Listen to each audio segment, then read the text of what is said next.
The house was old but sturdy. The old man clicked the switch, and dim light illuminated the narrow stairs. The staircase descended sharply, and we cautiously followed one another down into the basement. The old man, the owner, went first, and I followed behind. As we moved forward, it became brighter, and soon we were standing in a narrow patch of daylight that streamed through a small window directly above us, illuminating the granite floor beneath our feet. A pleasant coolness enveloped my body, and I even felt a gentle breeze. An antique ventilation system. Do you feel the draft? The old man spoke as if he had read my thoughts. Yes, there is a bit. I turned to him. It's a nice basement, large and dry. I've decided, I'm buying the house. Well then, let's go back upstairs and sign the necessary documents. The notary is waiting. Don't worry, he can wait. It's his job to be patient. We ascended without haste. In the hallway, the notary patiently awaited us. The old man signed the deed of gift, and I handed over the agreed-upon sum. The notary authenticated the receipt of money, and I became the owner of an old 2-story house in the old part of town. It was worth mentioning that real estate in this area was expensive, so it was quite fortunate to acquire a house here for a relatively modest amount. I love the vintage architecture. I often came here and wandered through the narrow streets. And one day, I met the old man. We sat down on one of the many benches and started talking. I, without knowing why, shared my troubles with him. He listened attentively, and then invited me to his place for a cup of tea. That's when I first saw this house. I saw it and fell in love. It was as if the old man could read my thoughts. He explained that his children had scattered, and he lived here alone. The house was large, and it was difficult for him to maintain it properly. After a brief pause, he suddenly offered to sell the house to me. I didn't hesitate for a second. The price was acceptable, below market value, and I had the money. I only asked him to formalize a deed of gift in my name to prevent anyone from making future claims on my purchase. The house came to me with all its furnishings, antique furniture, clocks, and lamps. On the second floor, there was a bedroom and a study. Doors from the spacious living room led to them. On the ground floor, there was a kitchen, a bathroom, and a large hall. And, finally, the basement. Dry and cool. For a while, I had been contemplating opening my own antique shop. Purchasing this house in the historic part of town was just the right move. The notary received his fee and left, and I was left with my buzzing mobile phone. Where are you? My wife always starts the conversation with this silly question, as if my whereabouts are of utmost importance to her. I'm having lunch. Did you need something, darling? I tried to soften my voice. I'll be late today. It's tomorrow's birthday, and we're going to celebrate with the girls. She spoke in her usual fast-paced manner. Do you want me to swing by? I asked the routine question. No need. It's better if you keep an eye on Dred and help him with math. He has an exam coming up. Kisses. She hung up. I'm lucky to have Samantha. An exemplary wife, mother, and homemaker who always has everything under control. When I arrived home, my son had already had dinner and was sitting at the computer. Are your homework assignments done? He muttered something without taking his eyes off the screen. Lately, my persistent attempts to find common ground with him had been unsuccessful. And, interestingly enough, his reluctance to communicate with me received full support from my wife. Sometimes I felt like she intentionally turned my son against me. But soon I discovered the reason behind his behavior and stopped trying to get closer to him. My family life, just several months ago, seemed clear and cloudless to me. I had been married to Samantha, my wife, for 16 years. We got married when I was 22 and she was 20. The initiative to get married was entirely hers. After half a year of lukewarm communication with me, Samantha seemed to have changed completely. She constantly called, almost forcibly imposing her company on me. She became friends with my mother and started coming over to our house. It got to the point where my mother started insistently advising me not to hesitate and propose to this wonderful girl.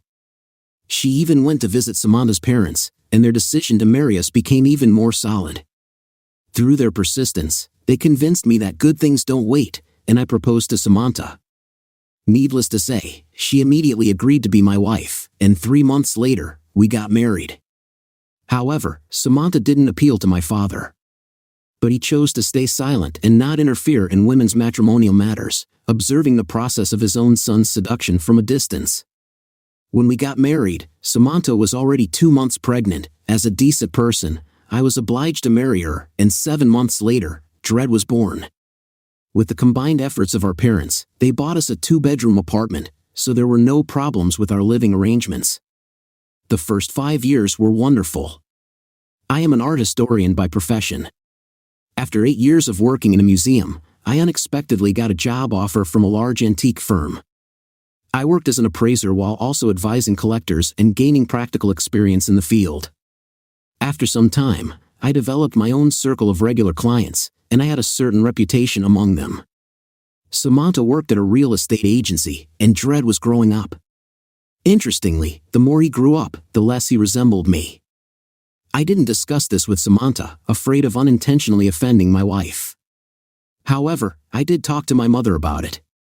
But she waved her hands, saying that it's not uncommon for a child to not look like their father. I wondered who he could resemble, the neighbor, but it doesn't mean he's not my son. And, Edward, don't confuse me and dare not to traumatize Samantha and Dred.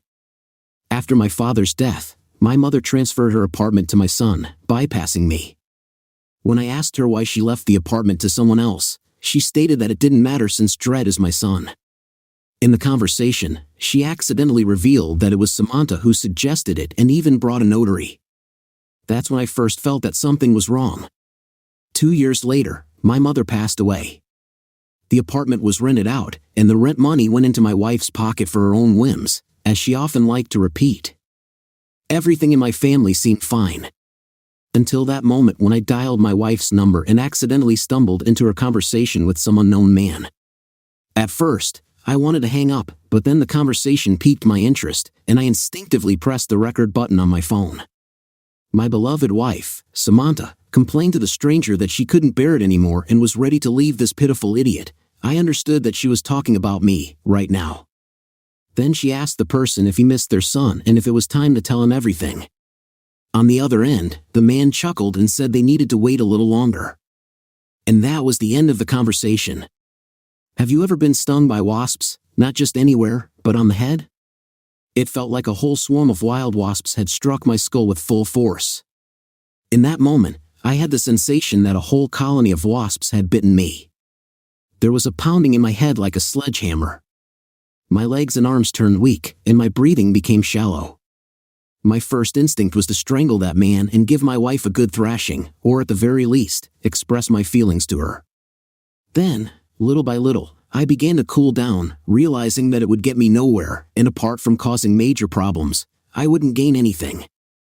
I remember wandering the wet autumn streets for a long time, replaying the recording again and again. It seemed like I had memorized every word. My soul ached, and I wanted to raise my head and howl like a wolf into the empty autumn sky. Then I locked myself in my office, gathered all my willpower to suppress my emotions, and started preparing an exit strategy. Based on the conversation between Samantha and an unknown man, it seems that Dred is not my son. I arranged with a forensic expert agency and secretly brought biosamples for analysis. After 3 days, I knew for sure, Dred is not my son. Oh, little Samantha, so fair and fluffy. Now I understand the rush to get married. Samantha had an affair and she needed to legitimize her pregnancy at any cost. So she found a fool, me, to lay with and quickly deceived him. Yes, my father probably had some subconscious intuition as he immediately disliked my future bride. Apparently, the real father wasn't eager to become a parent back then. But times change, and things evolve. It seems that Samantha met him again, reigniting their old flame, and they have a common child. The fool has fulfilled his mission. It's time to kick him out and create a solid family with their own people. Reunite, so to speak. And what about the parental apartment being Dred's, meaning Samantha's? Our apartment will remain with her in the divorce, poor thing with a child, given the gender and feminist bias of our courts. The car and everything else will also stay with her. I'll get some scraps, if I'm lucky. That's it, I'm a homeless person, while she's living the high life. She's with her beloved, Dred's father, and I'm sleeping under a bridge. Honestly, at first, I didn't know how to handle this situation. I had some money because I was working. But like all husbands, I paid for the privilege of having access to my wife's body by giving her almost my entire salary. A mixture of an ATM and a vibrator. So the prospects for my future were uncertain. After learning the truth about my son, I decided to find out who her lover was and started unraveling the situation. And here I was in for a surprise. Her longtime lover and, therefore, Dred's father, turned out to be my boss. I simply followed Samantha when she supposedly went to visit another friend. And I discovered that she was seeing the esteemed Arkady Alexandrovich, the director of the Alliance antique firm where I worked. So, I didn't just end up in the company for my good looks. Oh, Samantha. She planned it all. Apparently, the plan from the very beginning was to use the fool to support their son and then kick him to the curb. Quite a clever scheme. 16 years ago, Arkady was married, and the company and all the money belonged to his wife. It's understandable that if he had mentioned divorce back then, he would have been left with nothing. But now, after his wife died a year ago, they just need to settle some formalities related to the inheritance, and he can reunite with his beloved woman and son. Fortunately, Samantha didn't sit idle during all this time, managing to secure my parents' apartment, presumably as compensation for the years spent with me. So, the puzzle has come together. Everything falls into place. Well, I've been warned, which means I'm prepared. I didn't let on that I knew everything. I held myself together, doing my best to please and flatter Samantha to lull her vigilance. I started catering to my boss, as if trying to prove my loyalty. I suppose they had great amusement at my expense during their meetings, anticipating the moment when they could kick me aside. And it was at that moment that an event occurred that radically turned my life around and inspired me for subsequent actions. My father worked as an accountant in the forestry enterprise his whole life. He had only two enduring passions: numismatics and ancient Japanese poetry. My mother, like all wives, tried to fight against what she called his foolishness for a while, but then she waved it off and left my father in peace. In the evenings, Dad would sit at his desk and sort through coins. When he passed away, his collection disappeared. No one paid much attention to it. It didn't matter to my mother, and I was busy trying to improve the well-being of my family. So, no one even remembered the collection. And then, one evening, my aunt, my father's sister, called me. We had a brief conversation about some trivial matters. I was feeling down about everything that was happening and wasn't particularly talkative. Unexpectedly, Aunt Olga mentioned that shortly before his death, my father had given her a small suitcase with the request to pass it on to me later. But she got distracted and completely forgot about it. However, today, while rummaging through the attic, she found it amidst a pile of junk. The suitcase was locked, and she didn't know what was inside. If I wanted, I could come and pick it up at any time. Honestly, I didn't attach much importance to the conversation. I promised her that I would drop by and collect the unexpectedly bestowed inheritance when I had the chance. 5 days later, I found myself in the neighborhood where my aunt lived and retrieved my father's suitcase. I brought it to work and tried to open it. However, I couldn't manage to unlock it. The suitcase was made of thin titanium sheets and covered in leather. Without the key, the only way to open it would be to use an acetylene torch, but that would risk damaging its contents, especially since I didn't know what was inside. I don't know why, but I had an obsessive desire to find out what my father kept in that suitcase. But where could I find the key? That's when I started contemplating. If my father left me the suitcase, he must have believed that I would find the key. I called Aunt Olga and asked if my father left me anything else. She pondered for a moment and said that she still had his notebook. I immediately went to her, and she handed me an old leather-bound notebook. I didn't find anything particularly interesting inside, except for the numbers and a letter written by my father on the cover. The numbers corresponded to my year of birth, and the letter preceded them, beginning with the initial of my name. A shiver ran down my spine. It resembled the code for a bank safe deposit box. I tried to reason logically. In recent years, my father had trouble walking due to an old injury. Therefore, the bank must be nearby. My father was a meticulous person and understood that he couldn't trust a commercial one-day bank. So, it must be a state-owned bank that was less susceptible to market economy collisions. It meant that I should look for it in the vicinity of our old apartment. An hour later, I entered the doors of the NTH branch of the state bank. I was greeted by an attractive young woman dressed in a black skirt and a white blouse with a green scarf around her neck.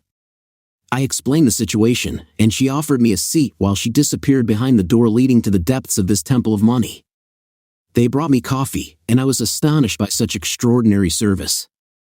Half an hour later, a distinguished man came out and asked me to follow him.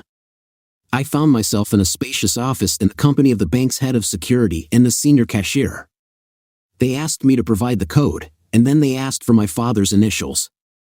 After a while, they brought in a long, narrow box, opened it, and left me alone. Inside the box, there was a bundle containing a ring made of white metal with my father's initials, a small key, and a figurine of a samurai armed with 2 Japanese swords. I instinctively tried on the ring, and it fit perfectly on my ring finger. The office owner returned, and I signed the documents to close the safe deposit box before being escorted to the exit. Returning to work, I inserted the key into the keyhole beneath the handle of the suitcase. The lock clicked, and the suitcase opened. As expected, it contained coins. When I spread them out on the table, after locking the door with the key, a cold sweat ran down my back. Rare foreign coins. Several Spanish macaquinas from the time of the conquistadors, a complete set of Soviet coins from 1958, banknotes, and Confederate States of America silver dollars from the Civil War era. Finally, there was the rare Russian Anna coin with a chain. All the coins had certificates of authenticity and documents confirming their legal ownership. Yes, it was a real treasure. As someone experienced in the antique business, I was simply dumbfounded. At first glance, all of this seemed to be worth a substantial amount. Honestly, it felt like I was dreaming. I carefully packed the coins back into the suitcase and started contemplating how to use this unexpectedly bestowed wealth to resolve my complicated life situation. I could simply get a divorce. But those scoundrels stole 16 years of my life. They stole my unborn son from me. Deprived me of the joy of fatherhood, the joy of holding my own child, my heir, in my arms. Essentially, they deprived me of the main purpose of a man, to leave behind offspring. And after all of this, to just take the money and walk away? First and foremost, I bought myself a car. I thought a Porsche Cayenne would be the most suitable option. I rented a parking space for it 2 blocks away from our family nest. As for buying a house in the historical part of the city, you already know about that. The very next day, I hired designers and a team of builders. Within a month and a half, a new antique firm and shop appeared in the city. Needless to say, all of my clients started collaborating with the new firm. Meanwhile, things were going from bad to worse for the Alliance Company. Constant inspections, client exodus to competitors, and other troubles unexpectedly descended upon the poor head of the company. Employees started leaving, and even the secretary of the CEO eventually departed. It was painful to see Arkady Alexandrovich like this. He had lost his former glory and was nothing but a shadow of his once successful antique business self. In the end, I was the only one left among all the employees in the company. Samantha had also changed. Her evening outings became less frequent and shorter. She showed me an unprecedented care and tenderness. Meanwhile, I continued to pretend that I knew nothing and enthusiastically played the role of a clueless cuckold. And finally, through intermediaries, I purchased a mansion outside the city, built on the site of a forester's lodge, surrounded by a magnificent pine forest, and fulfilled the childhood dream of owning a purebred Central Asian shepherd dog. All this splendor was transferred to my aunt's name, who promptly arranged a gift deed for me. So, the issue of my new home was resolved. It was time to stop the charade and move on to the final phase of the quasi-loser operation. The moment came when Alliance was denied the lease of their premises due to rent arrears. The new antique firm paid a hefty sum for the lease, and Mr. Director of Alliance was given a 3-day notice to vacate the premises. On the last day, I called Samantha and asked her to come to my office. She was surprised but fulfilled my request. We entered Arkady Alexandrovich's office together. Samantha sensed something but continued to play the role of an ignorant fool. We sat down at the table, and in silence, I laid out a pile of photographs illustrating the love affair between my wife and my boss. Believe me, there was a lot to see. Their faces were something to behold.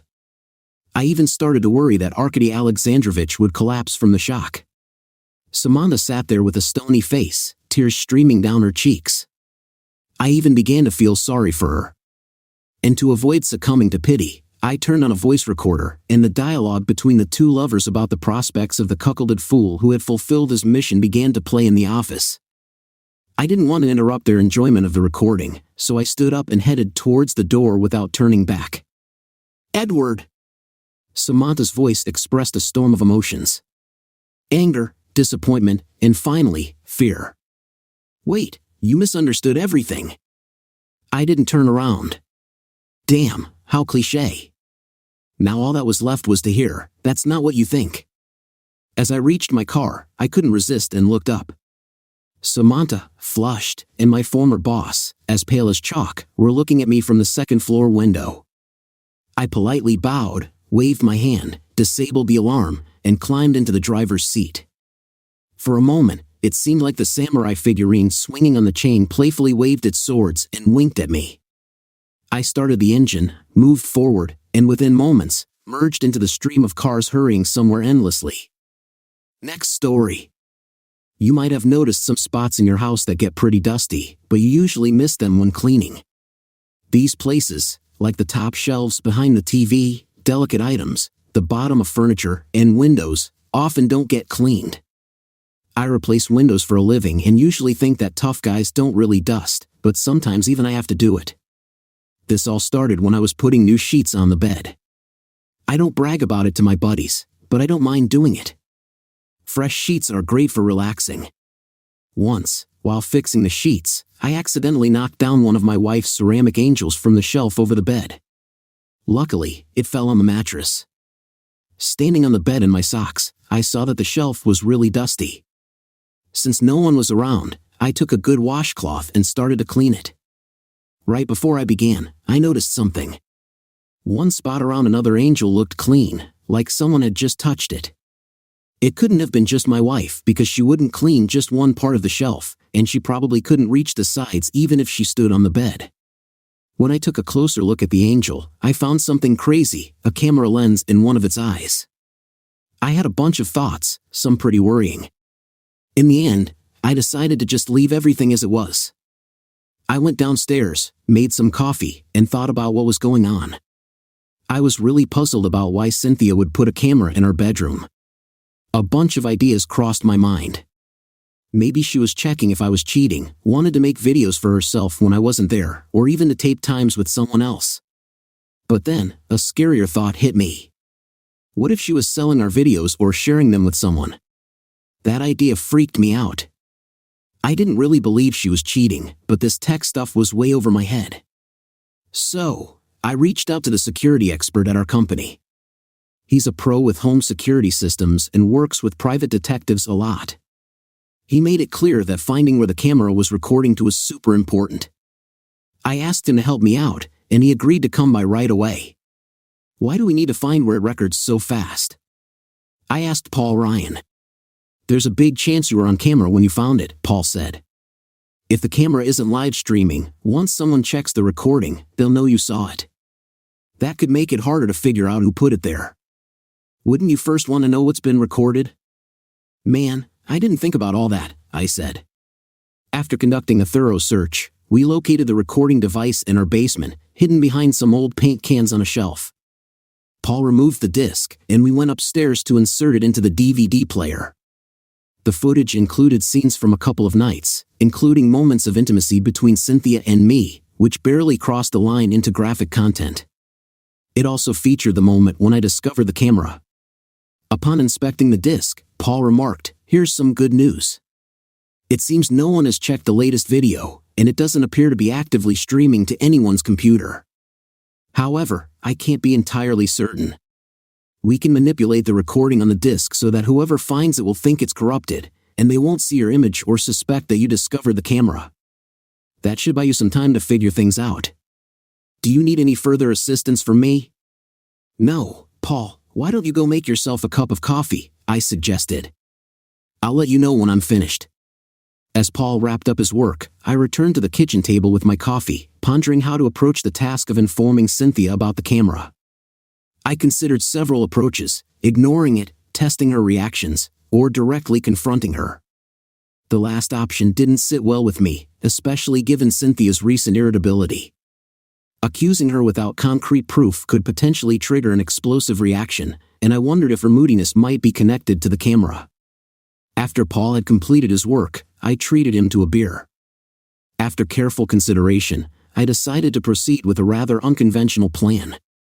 In our sales office, there was a new colleague named Terry who ranked as highly attractive on most men's scales. She had the ability to handle leering and suggestive comments from men gracefully without causing any offense. She was usually cheerful and had a good sense of humor. During lunch, I approached her to lay out my scheme, and Terry grinned and agreed to assist me.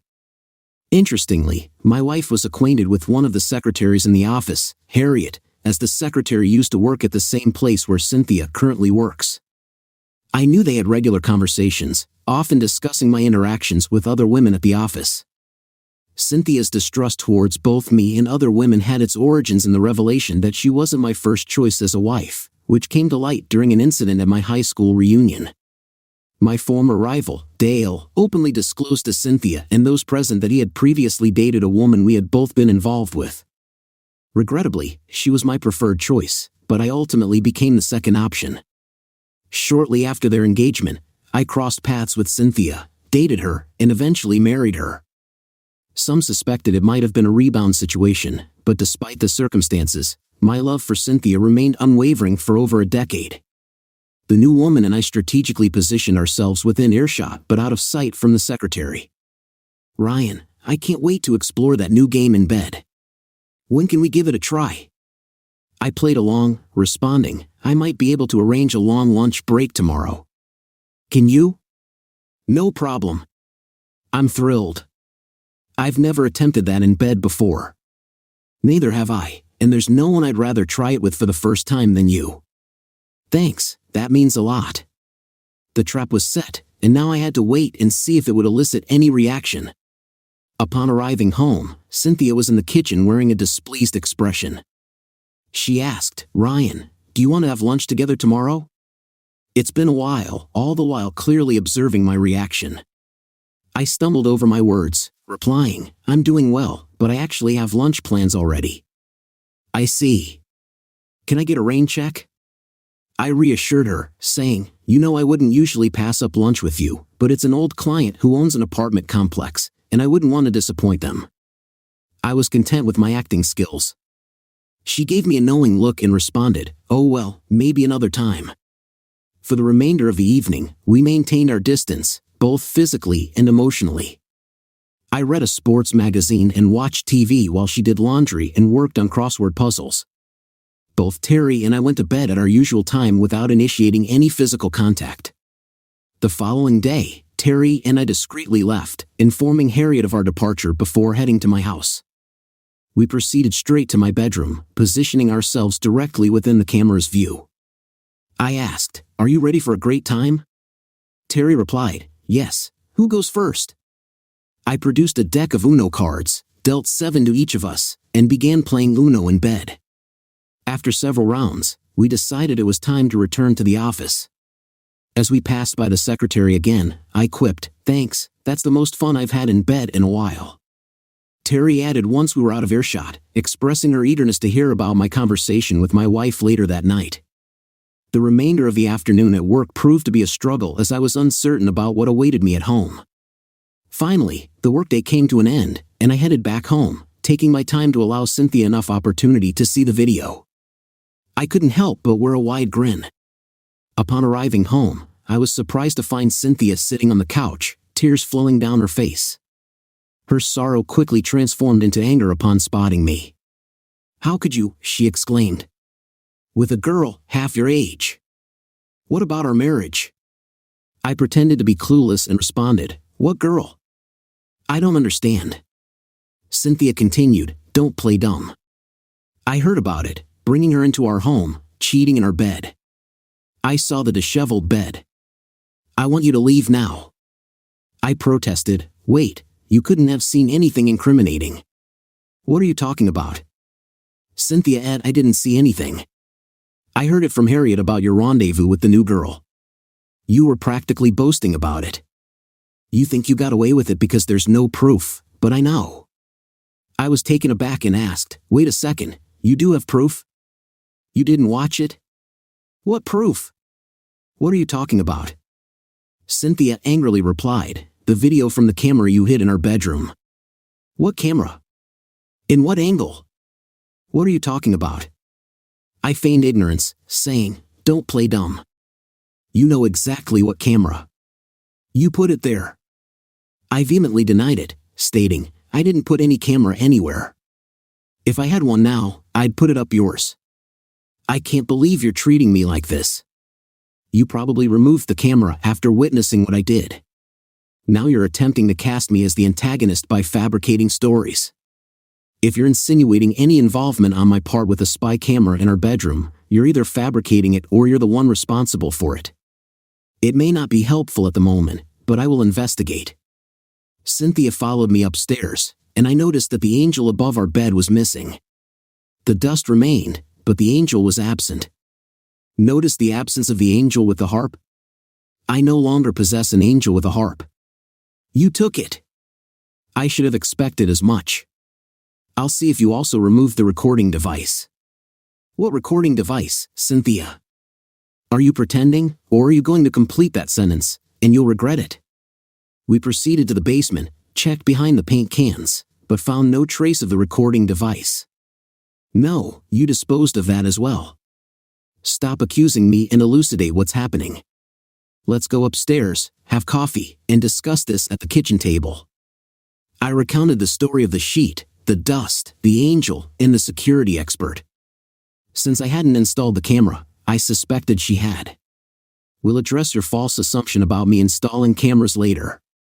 For now, clarify how this relates to you and that device in our bedroom.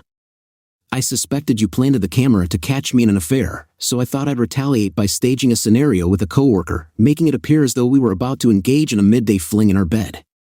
We intentionally messed up our fabricated conversation, hoping she would prompt you to watch the video. You'd see us playing Uno in bed. That's why it was messy. I believed it would distress you to catch us playing cards instead of engaging. Everything is tainted by your distorted thinking and the state of our marriage. Are you playing Uno? Do you think I'm that naive? Indeed, you've already drawn that conclusion. Cynthia paused, composing herself. Ryan, if you suspected I installed cameras, why didn't you just ask me? Because I thought you were attempting to catch me having an affair, you fool. I would have inquired directly if I suspected that. I know when you're being deceitful. You wouldn't have questioned an affair if you were concealing one yourself. By catching me, you could justify the affair you either had or were planning. I braced for a response. Me having an affair? Seriously? With whom? Whom? Who? Who? Does the species or gender matter? What does grammar have to do with this? You're trying to divert attention from the fact that you suspect me of infidelity. I swear, no one else has shared my bed since we got married. Is that clear enough for your befuddled mind, Ryan? There's only one thing happening here as far as I see it. You're trying to shift suspicion of an affair onto me. I can't believe you're treating me like this. I can't bear being in your presence with these unfounded accusations. Just go. If you're ready to apologize and ask for forgiveness, give me a call in a few days. I retreated, feeling a sense of shame and immense confusion. I made my way to a nearby motel without taking any belongings from home. I visited Walmart for essential items and also stopped by the liquor store to purchase my favorite bourbon. The following morning, I called in sick to work. After some rest and headache medicine, I examined my tablet, only to discover that Cynthia had already withdrawn half of our money from our accounts and canceled our joint credit card. My phone remained silent, as I had turned it off. I didn't want to hear from anyone except the mad scientist with a time machine. Even my functioning brain cells couldn't determine who had placed that accursed camera in our bedroom. If neither Cynthia nor I were responsible, and I even considered Anisha at this point, who could it have been? It had to be someone with a key to our house. None of our children had one, not even the neighbors. They had returned it after house sitting. I reluctantly entertained an unsettling thought about our neighbor Frank and my wife, but surely she wouldn't stoop so low. I was utterly perplexed. I spent another day drowning in self-pity, accepting the unsolved mystery, trying to find some normalcy. I went back to work, but my streak of bad luck didn't end there. At work, I was unexpectedly approached about a man insisting on seeing me. Despite feeling unprepared and swamped with work, I couldn't avoid meeting him. When I met the man, he handed me an envelope marking the start of legal proceedings from Cynthia. Reviewing her terms, it was clear the split wasn't fair. She even jokingly offered her ceramic angel collection, a thought which humorously led me to imagine using them for target practice. It was the first time I smiled in days. Then I started thinking about how to handle this situation without letting it escalate over a simple camera footage. Just as things seemed to be at their worst, Paul, the security expert, reached out to me. He had been trying to get in touch, claiming to have something important. He sent me a video that unexpectedly showed my own basement. To my surprise, there was a camera there too, focused on the paint cans hiding the recording device. The video revealed more. A man appeared on the screen. He was carefully placing the camera, making sure it was well hidden and angled correctly. His actions were deliberate, suggesting he was familiar with the place.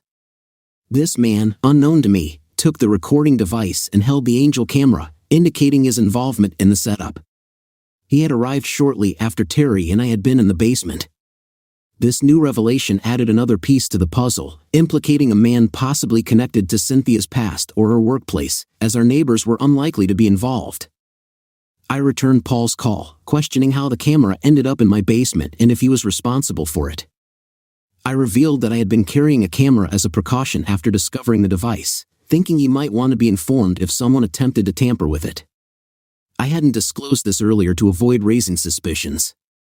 I apologized, explaining that I didn't know him well enough back then, assuming he was Cynthia.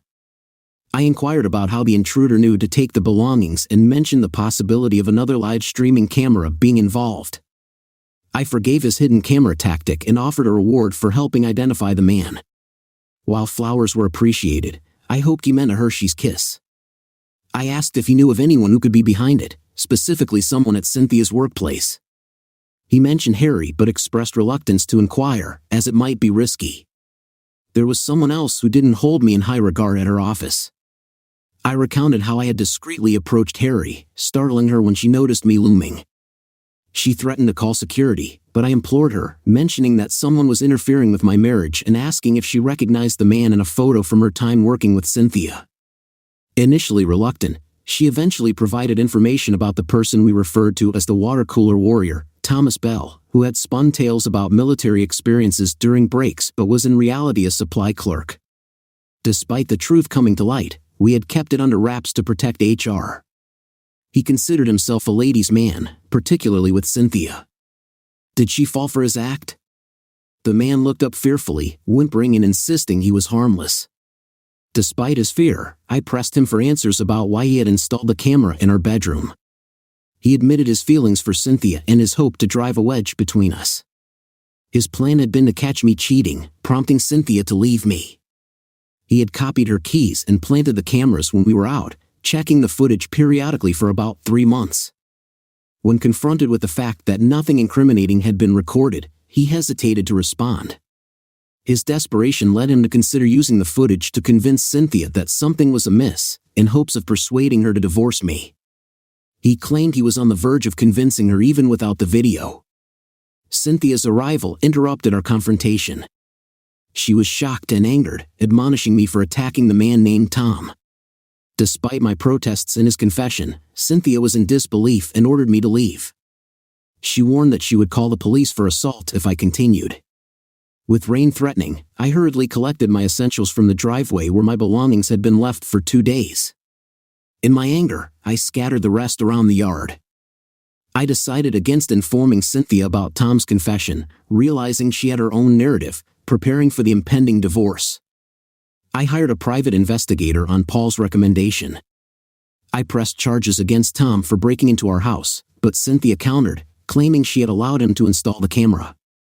In the middle of the divorce process, I got my lawyer to work on getting me a better deal, while Cynthia's lawyer was busy making changes to her demands, making things even more tense between us.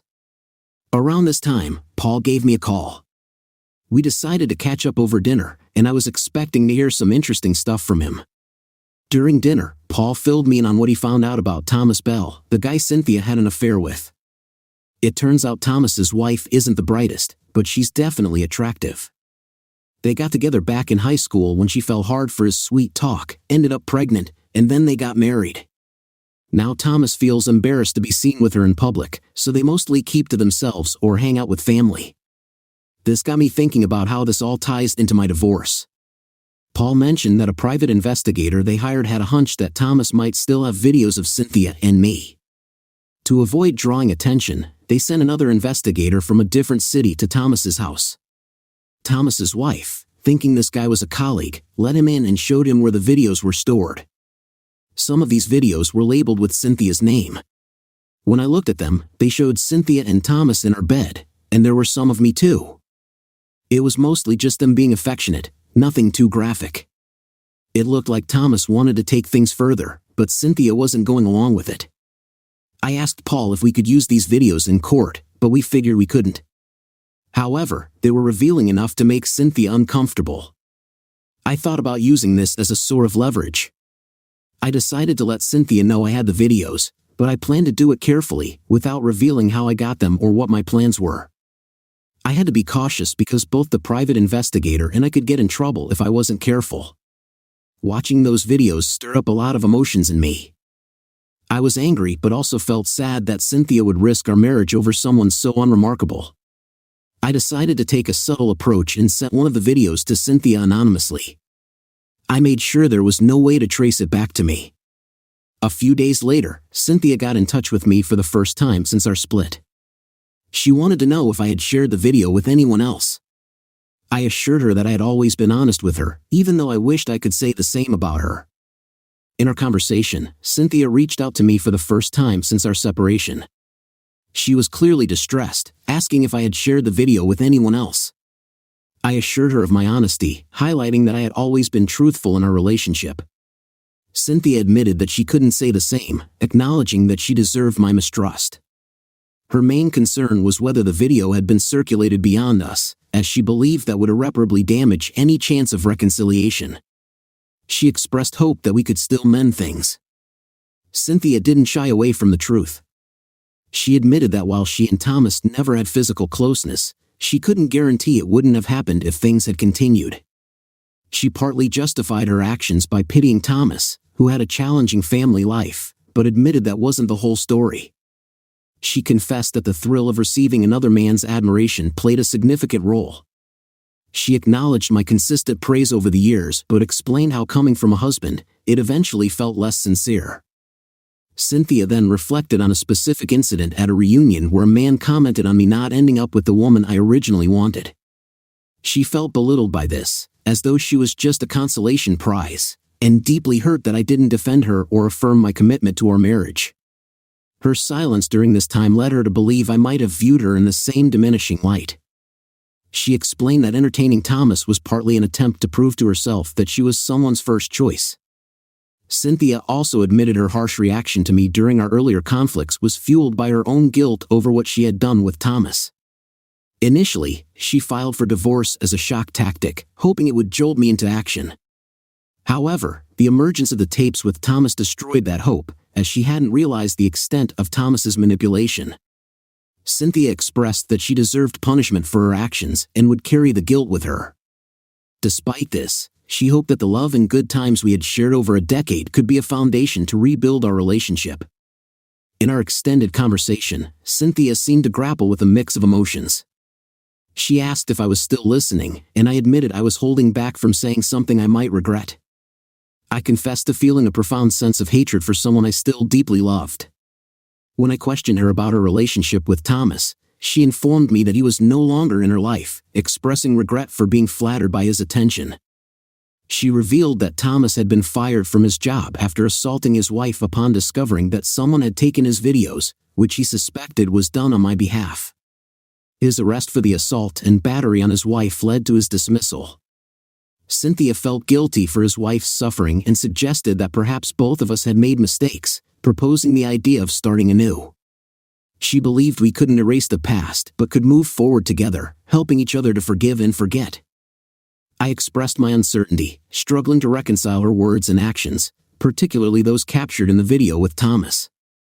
Cynthia pleaded for belief in her unchanged love for me, explaining that she sought validation from Thomas when she felt undervalued and questioned her self-worth after the reunion incident. I told Cynthia that I couldn't make any promises at the moment. I admitted my fault in not understanding her feelings and not defending her at the reunion. I explained that after my past relationship, I was cautious about rebounding, and it took me a while to realize that I had found another incredible woman in her. I apologized for not making it clear that marrying her had always felt like a win for me.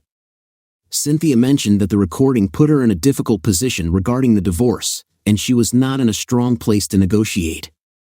She asked if we could consider counseling, questioning if there was any love left for her. I acknowledged that despite the heartbreak, I still loved her but needed time to process everything and consider forgiveness. I suggested that counseling might be beneficial, but not immediately.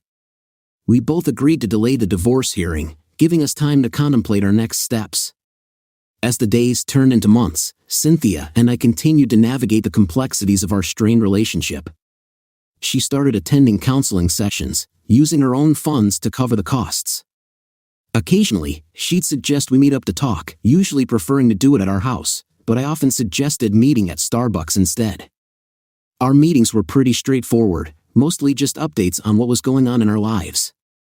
We'd share little things that happened, sometimes recalling a happy or funny memory from our past. These moments often brought some laughter and smiles, a brief respite from the tension. The topic of our marriage inevitably came up. Cynthia made it clear that despite not wanting to rush into divorce, we had to make a decision. She was leaning toward trying to fix our marriage. During our counseling sessions, she gained some insight into why she betrayed me and was confident it wouldn't happen again. As for me, time apart had somewhat softened my stance. I found myself open to the idea of trying to live together again, though I suggested we start with separate bedrooms. I had to admit a big part of my decision was influenced by financial considerations. The idea of maintaining two separate households was daunting, especially considering our retirement plans. Cynthia seemed genuinely happy with my willingness to give our marriage another shot. She promised to take things slow and prove that I had made the right choice in giving us another chance. While I was packing up to move back with Cynthia, I got a call that stopped me in my tracks. It was Gina, my first serious girlfriend, the one who had always had a special place in my heart. She was in town and wanted to meet up. I felt a mix of excitement and nervousness at the thought of seeing her again after all these years. Back in high school, Gina and I had an on and off thing. She often chose Dale, my popular athletic friend, over me, but there were times when she turned to me, especially when things with Dale were rocky. I cherished those moments, holding on to hope. After one of their breakups, Gina and I even got closer, but Dale had been her first, something I couldn't forget. Then Dale got drafted, and their engagement fell through. Gina came to me looking for comfort and maybe more. We started dating, and things got serious quickly. However, I was always worried about Dale coming back.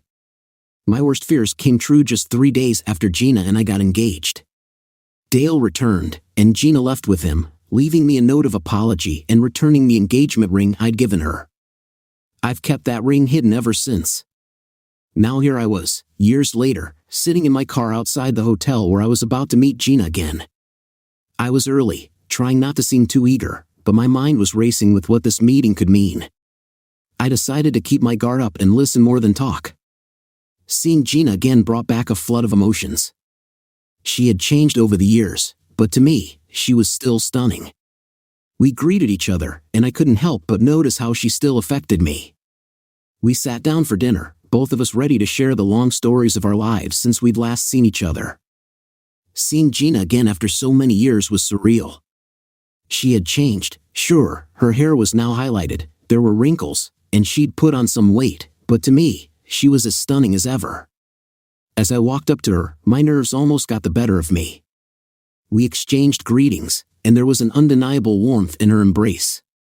We shared a brief kiss, a moment that took me back in time. As we sat down, I couldn't help but compliment her, despite her self-deprecating joke about her looks. I honestly saw her as beautiful as ever. She still had that effect on me, something that years and distance hadn't diminished. She joked about my way with words, and we settled in to share our stories. Gina began, and her tale was heartbreaking. She talked about her life with Dale after his military service, how it had changed him. He'd gotten into some bad habits, drinking heavily, and their intimate life was far from loving. It was tough to hear how he had become abusive when she suggested he get help, leading to physical violence. She stayed with him not out of love, but more out of a sense of obligation and fear of admitting her mistake to everyone we knew. Her life with Dale was a series of hardships, him being discharged from the military, legal troubles, and enduring various forms of abuse. It pained me to hear how low her self-esteem had sunk during those years. She credited a therapist with helping her survive the marriage, which eventually ended with Dale's death due to his drinking. Hearing all this, I felt a mix of sadness for what she'd gone through and relief that she was now free from that abusive relationship. It was a lot to take in, reminding me that time changes people in profound ways, often hidden beneath the surface. As Gina and I sat across from each other at the hotel dining room, the emotions were palpable. She reached for my hand, a gesture that instantly bridged the years we'd been apart. Gina explained that she had come back to town after hearing about my separation from Cynthia. She confessed that I was the last good memory she had of a relationship, which was quite a statement considering her turbulent past. She reminisced about our high school days and how I was always there for her despite how she treated me back then. Her return, she said, was an attempt to reconnect and possibly rekindle what we once had. It was my turn to share. I told her about my life with Cynthia, the ups and downs leading to our current separation and the looming possibility of divorce. I admitted that I hadn't really considered any alternatives to returning to Cynthia despite the uncertainty and potential for further betrayal. Gina's question about whether I wanted to see more of her caught me off guard. I was torn. Part of me knew it might be foolish to trust her again after she left me once, but another part of me, perhaps the more selfish part, wanted to give us another chance. When she invited me to her hotel room, I hesitated. Even though Cynthia and I were separated, I still felt bound by our marriage. I wasn't ready for an intimate reunion with Gina, but I also didn't want to push her away. In her room, Gina asked simply to be held, and that's what we did for hours. There was a comfort and familiarity in each other's arms that felt surprisingly natural. I asked her how long she planned to stay in town, and she said it was up to me. I was honest with her, I wasn't sure what I wanted yet. She understood and said she'd wait for my decision, making it clear she wanted to be with me, marriage or not. That night left me with a lot to think about. I needed to make a decision about my future with Cynthia, and now Gina's return added another layer of complexity to my already tangled emotions. As I grappled with the decision of whether to move back in with Cynthia or explore a new beginning with Gina, my thoughts were in turmoil. I found myself unable to call Cynthia about moving my belongings back as planned. When she reached out, expecting me to have moved back already, I had to break the news to her. My plans had changed. I told her I wasn't ready to move back yet. Cynthia was understandably confused and upset, asking if there was something else she needed to do to convince me to return home. I admitted to her that I was considering a life without her. Despite my efforts to believe in her change, the fear of being hurt again by possible infidelity was too much for me to handle. Cynthia assured me of her faithfulness, but her reassurances came too late. I reluctantly revealed that Gina, my first love, had returned, and I was considering giving our relationship another chance. This revelation hit Cynthia hard. She remembered Gina vividly, Gina Starlings, who once left me for Dale. She couldn't believe I was willing to trust Gina again after she broke off our engagement years ago. Cynthia questioned how I could doubt her faithfulness while considering rekindling things with Gina. In her frustration, Cynthia suggested she could satisfy my needs if I came back home, but I was firm in my decision. I explained to Cynthia that I needed to see where things would go with Gina. I wasn't sure what the future held, but I knew I had to explore these feelings. In a moment of anger and hurt, Cynthia lashed out, saying she would find amusement if Gina left me again. She then admitted to seeing someone else, a coworker, and claimed he was far better in bed than I ever was. As our conversation ended, Cynthia broke down, expressing that the moment I mentioned Gina, she felt she had lost me. She believed she was always a second choice in my heart. It was a painful and emotional end to our conversation, leaving both of us with wounds and unresolved feelings. I reached out to my lawyer, pushing for a quick and fair divorce settlement. In the negotiations, I was more generous than I needed to be, particularly about the house. Cynthia didn't put up much resistance, which my lawyer thought she might interpret as a victory on her part in the divorce. Honestly, I wasn't bothered by that. My main focus was on getting the divorce finalized in a few months. During this time of separation, I received several dinner invites and other propositions from women I knew, some of whom were married, but I wasn't interested in any of them. My mind was occupied with just one person, Gina. Gina was busy too, back at her place, getting her affairs in order to have more flexibility for our future.